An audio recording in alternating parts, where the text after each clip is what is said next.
This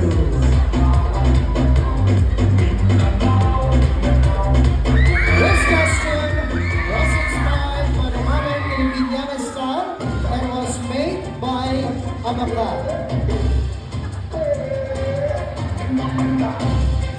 The Abacapawis species are economically significant and have long been used in Southeast Asia to make this dress design and other handcraft in this way.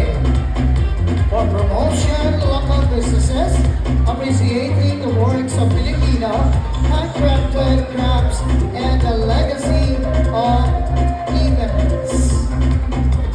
Designer M.